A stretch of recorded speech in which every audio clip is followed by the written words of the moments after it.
like Sonic Generations. Sonic Generations is cool. So Sega somehow secretly heard me singing high praises of this perfect game and decided to remaster the thing and put it on Switch, specifically so that I and I alone could play Sonic Generations whenever I wanted, wherever I wanted. But then they remembered that they had to make money to do this and did, in theory, the exact opposite.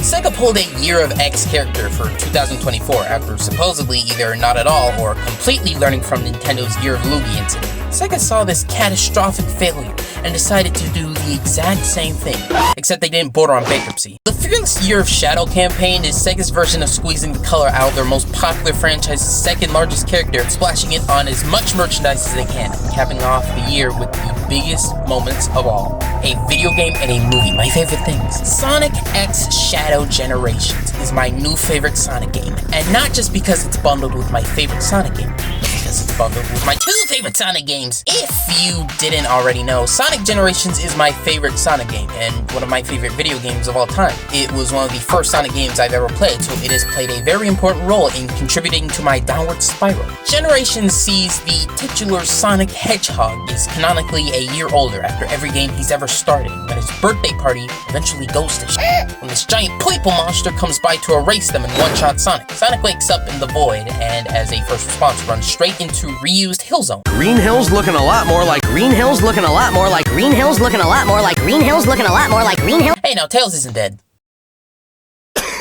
Eventually, the duo finds themselves meeting with younger versions of themselves, and they must work together to grab the Chaos Emeralds and murder the monster. The plot is as thin as paper and doesn't really elaborate, which it doesn't technically have to do. If I only cared about Sonic for the stories, I'd read the comics. Hell, I'd read the wiki articles. Where Generations truly shines is in the gameplay. Sonic Gens is a dream to play with Sonic's tendency to go fast. Each level in this game is at least an understandable pick to represent the franchise's mainline history up to that point, and each level is really fun to play through, classic or modern. Oh yeah, two Sonics. You got two Sonics that play pretty differently. Classic Sonic is meant to represent the 2D gameplay of the Sega Genesis games, and modern Sonic is meant to represent the boost gameplay from Sonic Unleashed in Colors, and Rush if you want to stretch it, which wouldn't be that far of a stretch to be honest. Each stage has different collectibles you can try to find, and pathways that serve as both different ways to find the collectibles and ways that either help you save or waste time in the stage. And just in general, it's fun blasting through most of these. I don't really have too many complaints regarding the bosses and the rival fights, you know. They're all pretty standard, they're pretty good, they're engaging, they do what they gotta do. I mean, Perfect Chaos was a little iffy for me, and, you know, the final boss kinda sucked. But, you know, other than that, they're all pretty engaging to me in their own way and don't really outstay their welcome. Now, once you get to the final boss, you'll see that the time meter was actually Eggman, no way! You flatten Sonic, and before he can move again, your friends all say, "You can do it, Sonic!" And he undies. They undied, the Sonics. There's two of them. They beat Egg Boy's ass and go back to celebrate the party, and then Tiny Sonic went back to his time and came in. I think for this to be my favorite Sonic game of all the Sonic games that exist is just because it's plain fun with minimal catches. You know, there's no werewolf mechanic that you kinda like but ultimately slows down the general pace of this Sonic game. It prioritizes the quality of the things you're doing instead of the quantity of things you can do. And it's not SA2, so it immediately gets bonus points for me.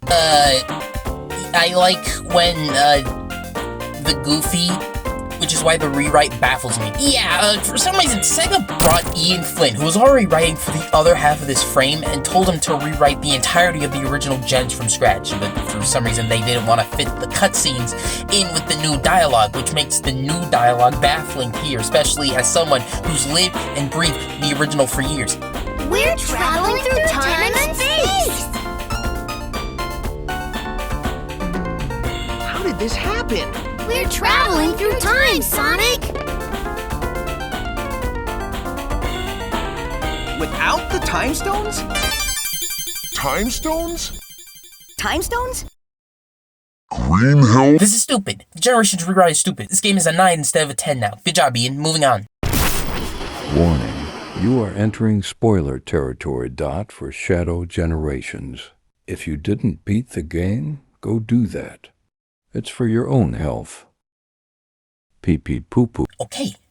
I rock with this. Sonic X Shadow Generations is Sonic's Mario 3D World plus Bowser's Fury. Remasters of games from the early 2010s that got re-released at least on Nintendo Switch with a giant, darker, toned mole attached to it. Both releasing, in the 2020s. I forgot to mention that in the script, but Okay, so the hype started when Sega did their own, Sonic release thing, where they released an animated short to build up hype, and this time, they didn't just release a good short, they released three beautifully animated, voiced, just generally well-done shorts designed to tie into a banger, which is pretty nice, not gonna lie. So, someone on this villain team thought it'd be kind of funny to put Maria and Gerald Robotnik from their pre-murdered era and meet 2011 Shadow and give them, just a decent amount of trauma, just a bit. Black Doom's all like, You're doing pretty good, son. You can join me, and I'll steal your body and use it like a puppet.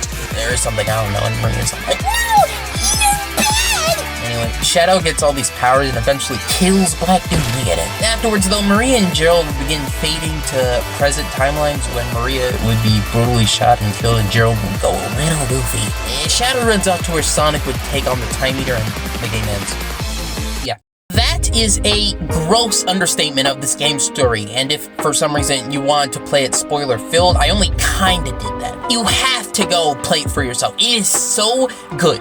The gameplay itself is better though. Like Generations, there aren't a lot of stages or bosses to plow through, but what you get here is pure quality. I hate none of the stages here as much as I did Planet Wisp in the base game, which should tell you what you need to know. I prefer the 3D levels here than the 3D levels in Sonic Generations in many cases, but usually I prefer the 2D levels in Sonic Generations to the ones in Shadow, so I like and dislike both games for different reasons. These levels range from a bit of linearity to being way open, especially in the hub, which is entirely inspired by Sonic Frontiers. Oh my goodness. It's an Ian Flynn reference! I think the open feeling even surpasses how it was with some levels in Sonic Generations, at least for me. I'm stuck on open levels, let's switch the subject. Like Sonic Generations, these levels have their own extra trinkets you can collect and use to unlock extra doodads, like music and pictures that you can just find on the internet, but it's in-game, so it's cool. You can also find pages in Gerald's journal, which helps expand what we know about Sonic lore, like how Eggman has a dad and Maria. Both games also got their challenge acts, so if you get bored of the base game, you got some that you need to do and others that you can just do for fun, extend the game time, and you can use it to 100% the entire thing. The Sonics are longer because not all of them are needed to be completed to beat the game, and Shadows are shorter for the exact opposite reason.